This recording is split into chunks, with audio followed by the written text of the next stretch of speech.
दोस्तों, आज हम समास पढ़ेंगे। जो समास हम ट्रिकली पढ़ने वाले हैं, है ना। तो दोस्तों, समास का हम जब संधि करते हैं तो दोस्तों समास की संधि होती है सम प्लस आस, यानी सम और आस शब्दों से मिलकर समास बना होता है। तो दोस्तों, समास का अर्थ क्या होता है? समास का अर्थ होता है संक्षिप्त करना या पास में बैठाना, यानी दो या दो शब्दों, दो से अधिक शब्द भी हो सकते हैं दोस्तों। इसमें या तो इसमें दो शब्द होंगे या दो से तीन भी हो सकते हैं, चार भी हो सकते हैं, है ना। तो इन शब्दों को पास में बैठाने की रीति क्या कहलाती है दोस्तों?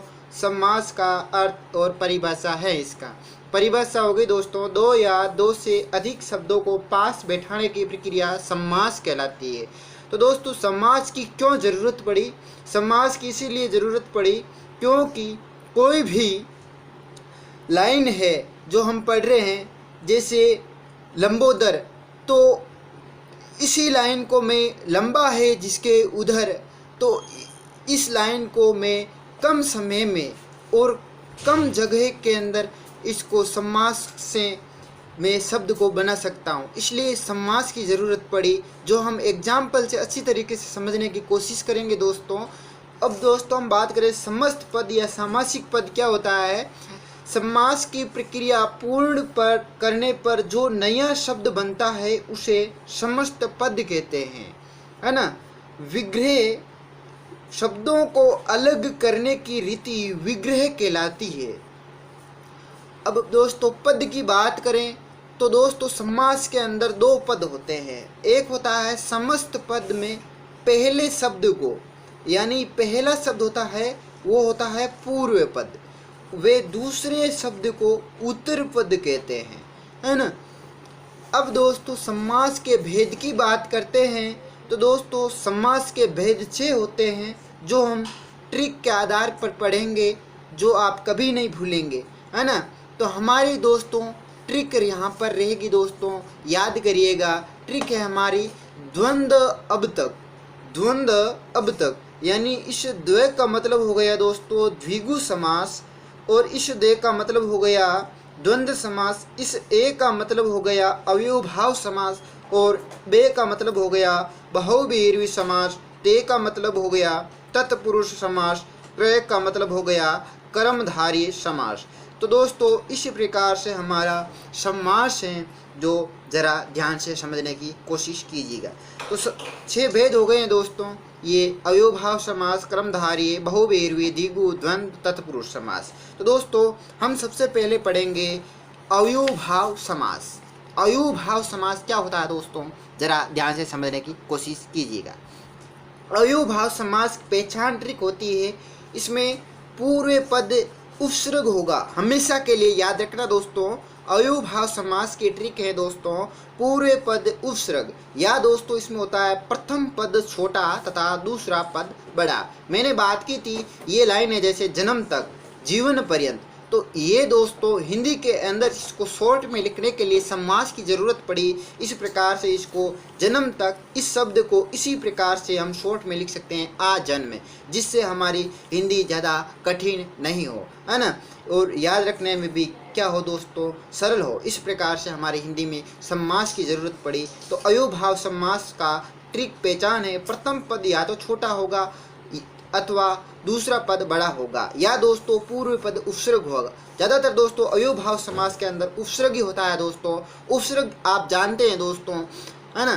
तो दोस्तों हमारा हिंदी के अंदर उपसर्ग अलग से टॉपिक भी है ना। दोस्तों उपसर्ग होता है आ, नी, निरे, निस्य, यथा, प्रति, भय आदि, है ना। तो ये हो गए दोस्तों कुछ एग्जाम्पल, मैंने उपसर्ग को यहाँ पर आपको बता दिए दोस्तों। इसी प्रकार से उपसर्ग होते हैं। तो दोस्तों हमारा यहाँ पर प्रथम पद कौन सा है, हमने बात की थी समास के अंदर दो पद होते हैं, पूर्व पद और उत्तर पद। पूर्व पद यह हो गया और उत्तर पद यह हो गया। उत्तर पद को मैं दूसरा पद के नाम से जानता हूँ, ये दूसरा पद या प्रथम पद, दूसरा पद। दूसरा पद को उत्तर पद भी कहते हैं, याद रखना दोस्तों। दूसरा पद को क्या कहा जाता है, उत्तर पद भी कहा जाता है ना। तो आ जन्म के अंदर, तो इसका जब संक्षिप्त करूँगा, जन्म तक, जीवन पर्यंत, इसमें भी दोस्तों प्रथम पद क्या है, उपसर्ग है। क्या है, उपसर्ग। आ मरण, मरने तक। तो ये दोस्तों अव्ययभाव समास का एग्जाम्पल है। इसी प्रकार से दोस्तों नी यहाँ पर क्या है, उसर्ग है, यहाँ पर दूसरा शब्द बड़ा है डर, है ना, पहले शब्द की तुलना में, तो यहाँ पर हमारा बिना डर के। इसी प्रकार से एग्जाम्पल अव्ययभाव का समास हुआ दोस्तों। अब दोस्तों हम पढ़ेंगे तत्पुरुष समास। तत्पुरुष समास क्या होता है दोस्तों, ध्यान से समझने की कोशिश कीजिएगा। तत्पुरुष समास के अंदर पहचान ट्रिक है, प्रथम पद बड़ा तथा दूसरा पद क्या होता है, यहाँ पर छोटा होता है। याद रखना दोस्तों, अव्ययभाव समास के अंदर प्रथम पद छोटा था जबकि दूसरा पद क्या था, बड़ा था। यहाँ पर इसका अव्ययभाव का उल्टा है दोस्तों, प्रथम पद यहाँ पर बड़ा होगा और दूसरा पद का छोटा होगा। या दोस्तों इसकी पहचान ट्रिक है, उत्तर पद तो प्रधान होगा तथा विभक्ति चिन्हों का यहाँ पर लोप होगा। विभक्ति चिन्ह जैसे हम छोटी क्लासों से पढ़ते आए हैं दोस्तों, कर्ता ने, ये हमारे समास में काम नहीं आएगा दोस्तों, है ना।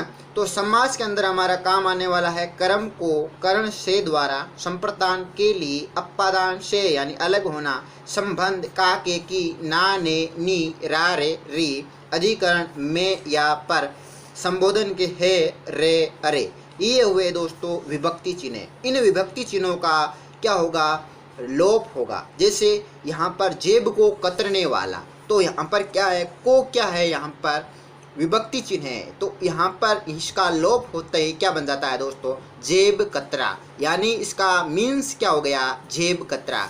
अब दोस्तों यहाँ पर को है तो इसका मतलब यह जेब कतरा एग्जाम्पल हमारा हुआ दोस्तों कर्म तत्पुरुष समास। इसी प्रकार से रसोई घर, तो रसोई के लिए घर, यहाँ पर विभक्ति चिन्हों का क्या होगा, लोप होगा। के लिए दोस्तों इसका मतलब ये हो गया के लिए, तो यहाँ पर संप्रदान तत्पुरुष समास हो गया दोस्तों। इसी प्रकार से दोस्तों हम पढ़ते हैं कर्ज मुक्त, तो कर्ज, तो इससे हम कर्ज मुक्त से मान लीजिए ये हमारे को नहीं दे रखा होता है, तो इससे हम प्रश्न करते हैं किससे मुक्त, हम प्रश्न करते हैं किससे मुक्त, हम इसको बैठाने की कोशिश, कर्ज को मुक्त सही तरीके से नहीं बैठता, तो कर्ज से मुक्त, तो दोस्तों यहाँ पर कर्ज से मुक्त, है ना। तो दोस्तों यहाँ पर कर्ज से मुक्त, यहाँ पर दोस्तों से मुक्त, यहाँ पर अलग होना है, यानी कर्ज से मुक्त, यानी कर्ज से मुक्त, मुक्त यानी अलग होना। अलग होने की स्थिति में इस प्रकार का से का उपयोग लिया जाता है जो हमेशा अपादान की स्थिति में रहता है। तो ये हो गए दोस्तों एग्जाम्पल हमारा अपादान तत्पुरुष समास। इसी प्रकार से हस्तलिखित, आत्मनिर्भर, आत्म पर निर्भर, पर का मतलब हुआ दोस्तों यहाँ पर अधिकरण तत्पुरुष समास, अधिकरण तत्पुरुष समास। इसी प्रकार से हस्तलिखित के अंदर हाथ से लिखित, यहाँ पर दोस्तों याद रखना यहाँ से करण तत्पुरुष समास होगा, क्योंकि दोस्तों यहाँ पर हाथ से लिखित यानी अलग की स्थिति में नहीं होने के कारण ये करण की स्थिति में आएगा, तो करण तत्पुरुष समास हो गया। इसी प्रकार से दोस्तों हमारा हवन सामग्री, तो हवन के लिए सामग्री, के लिए यहाँ पर के लिए, इसके लिए संप्रदान तत्पुरुष समास के लिए आया, संप्रदान तत्पुरुष समास। अब पढ़ेंगे दोस्तों हम अगला समास की बात करते हैं, क्रमधारय समास। क्रमधारय समास के अंदर दोस्तों विग्रह के समय यहाँ पर हे जो का प्रयोग होता है।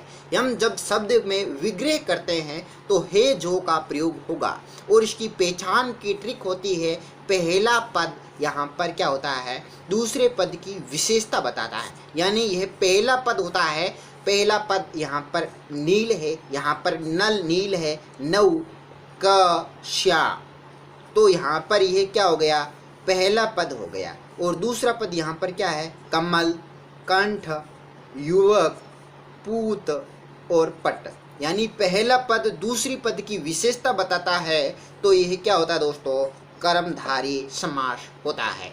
तो इस प्रकार के एग्जाम्पल हो तो कर्मधारय समास के अंदर आते हैं। तो कर्मधारय के समास के अंदर पहला पद दूसरे पद की विशेषता बताने वाला कोई शब्द हो तो वो कर्मधारय समास के अंदर आता है।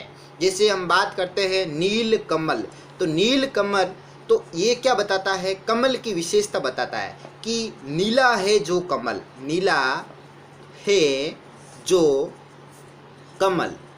तो यह कमल की क्या बताई दोस्तों, विशेषता बताई, है ना। इसी प्रकार से दोस्तों नीलकंठ, नीला है जो कंठ, नीला है जो कंठ। इसी प्रकार से नवयुवक यानी नया है जो युवक, युवक की विशेषता बता रहा है। क्या बता रहा है कि युवक क्या है, नया है। इसी प्रकार से कपूत का मतलब होता है, यहाँ पर के का मतलब बन गया दोस्तों बुरा है जो पूत, बुरा है जो पूत। इसी प्रकार से श्याम पट की बात करता हूँ तो श्याम का मतलब होता है काला रंग, तो काला है जो पट, काला है जो पट, काला है जो पट, है ना। तो दोस्तों ये हुआ हमारा। अब दोस्तों हम पढ़ेंगे द्विगु समास। द्विगु समास के अंदर होता है प्रथम पद यहाँ पर संख्यावाची होता है तथा समूह का बोध करवाता है। यानी प्रथम पद यहाँ पर क्या है, दो है। प्रथम पद यहाँ पर क्या है, ती है। प्रथम पद यहाँ पर क्या है, चो है। प्रथम पद यहाँ पर क्या है, षड है। प्रथम पद यहाँ पर क्या है, सप्त है। तो यहाँ पर क्या दोस्तों, प्रथम पद का क्या होना चाहिए, संख्यावाची। तो यहाँ पर संख्या दो है, ती है, चो है, षड है, सप्त है और समूह का बोध करवाता है। जैसे दोपहरा तो दो पहरों का समूह है, दो पहरों का समूह है। तीन राहों का समूह है, तीन राहों का समूह या तिराया भी कहते हैं जिसे, तीन राहों का समूह है। तो इस लाइन को शॉर्ट करने के लिए इस प्रकार शब्द का यूज में लिया जाता है। तो यह द्विगु समास के अंदर आता है। यानी इसमें प्रथम पद क्या होता है, संख्यावाची होता है। चौपाया का मतलब होगा चार पायों का समूह, चार पायों का समूह। इसी प्रकार से षडानन का मतलब होता है, आनन का मतलब होता है मुख, तो षट आनन, छह मुख हो जिसके, या छह षट आनन है जिसके वह,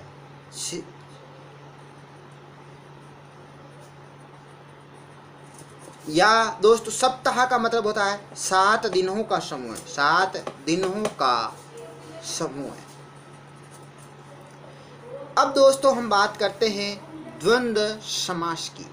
द्वंद्व समास के अंदर दोस्तों याद रखिएगा दोनों पद यहाँ पर प्रधान होंगे। क्या होंगे, दोनों पद प्रधान होता है। इस समास की पहचान की ट्रिक होती है, यहाँ पर लिंग या विलोम शब्दों का प्रयोग होता है।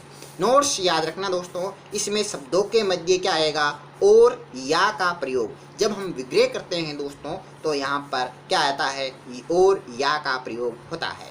तो राधे श्याम है तो राधे यहाँ पर और श्याम। इसी प्रकार से पाप और पुण्य, पाप और पुण्य। इसी प्रकार से जंगम या स्थावर। इसी प्रकार से धोती और कमीज। इसी प्रकार से जीवन या मरण। ये हुए दोस्तों हमारा द्वंद्व समास। अब हम बात करते हैं दोस्तों बहुव्रीहि समास के दोस्तों कोई भी पद होता है यहाँ पर प्रधान नहीं होता है, याद रखना दोस्तों। और इसकी पहचान की ट्रिक क्या होती है दोस्तों, यहाँ पर ज़्यादातर भगवान के नाम से संबंधित नाम होंगे, या फिर दोस्तों याद रखिएगा यहाँ पर प्रथम पद या उत्तर पद, यहाँ पर कोई भी पद प्रधान नहीं होता है। यहाँ पर प्रथम पद और उत्तर पद मिलकर के एक नया पद का निर्माण करता है। यानी एक पद प्लस दूसरा पद, यानी पूर्व पद और उत्तर पद से एक कोई नया तीसरा पद का ही निर्माण होगा। याद कीजिएगा दोस्तों, तीसरे का मत, जैसे हम उदाहरण से समझने की कोशिश करेंगे। गजानन हमारा एग्जाम्पल है, तो यहाँ पर करता हूँ गज के समान आनंद, या गजा के समान आनंद है जिसका वह, आनंद है जिसका वह। तो यहाँ पर हो गया गणेश, है ना।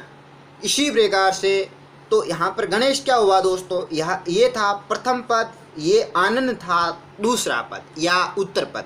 प्रथम यहाँ पर गज हो गया पद, दूसरा हो गया आनन और तीसरे पद का निर्माण हुआ गणेश, है ना। तो यह तीसरा और यह पहला और यह दूसरा। इसी प्रकार से चंद्र यहाँ पर पहला पद, मौली दूसरा पद और तीसरे पद का निर्माण होगा यहाँ पर चंद्रमा के समान जिसका मस्तिष्क हो। तो दोस्तों यहाँ पर शिव हो जाएगा। तो यहाँ पर तीसरा पद कौन हुआ? शिव हुआ। इसी प्रकार से पुष्प के समान धनुष हो, पुष्प के समान धनुष हो। तो दोस्तों यहाँ पर हो जाएगा कामदेव। यहाँ पर प्रथम पद पुष्प, धनवा दूसरा पद और तीसरा पद का निर्माण कामदेव, यानी इसका उत्तर का निर्माण हमारा तीसरा पद का निर्माण हुआ कामदेव। इसी प्रकार से शाखा पर निवास करने वाला, शाखा मृग का मतलब होता है शाखा पर निवास करने वाला, जो आप जानते हैं दोस्तों बंदर, है ना। तो तीसरा पद का निर्माण हुआ। प्रथम पद शाखा, दूसरा पद या उत्तर पद मृग और प्रथम और द्वितीय से मिलकर के तीसरा पद का निर्माण हुआ। इसी प्रकार से दशानन के अंदर 10 प्रथम पद, आनन दूसरा पद। तो 10 आनन है जिसके वे, 10 आनन है जिसके वह कौन हुआ दोस्तों? रावण, है ना। तो तीसरा पद का निर्माण हुआ। इसी प्रकार से मुरारी, मूर का अरि है जिसका वह, अरि है जिसका वह कौन है दोस्तों? कृष्ण भगवान। इसी प्रकार से लंबोदर का मतलब हो गया प्रथम पद लंबा और दूसरा पद हो गया उदर। तो लंबा प्लस उदर से मिलकर के क्या निर्माण हुआ? हमारा लंबोदर निर्माण हुआ, है ना। तो यहाँ पर तीसरा पद का निर्माण हो जाएगा लंबा उदर है जिसके वह, वो कौन है दोस्तों? गणेश हैं। तो दोस्तों यहाँ पर कुछ नया पद ही का निर्माण होता है, यानी मैंने क्या कहा, प्रथम पद प्लस उत्तर पद मिलकर के एक नया पद का निर्माण करता है। दोस्तों हम इस वीडियो के अंदर बात की थी आज समास की, तो ये हुआ हमारा दोस्तों समास। तो दोस्तों ये आपको वीडियो देखने के लिए खुद ही आप ये कर दीजिए जो लिख रहा हूँ मैं, है ना। तो ये करना है आपको, ज़्यादा से ज़्यादा आपको अच्छा वीडियो लगे तो कर देना दोस्तों, है ना। तो दोस्तों धन्यवाद। आज के सेशन में हम इतनी ही बात करने वाले हैं ना दोस्तों, है ना। दोस्तों अगले वीडियो के नोटिफिकेशन के लिए दोस्तों इसको आप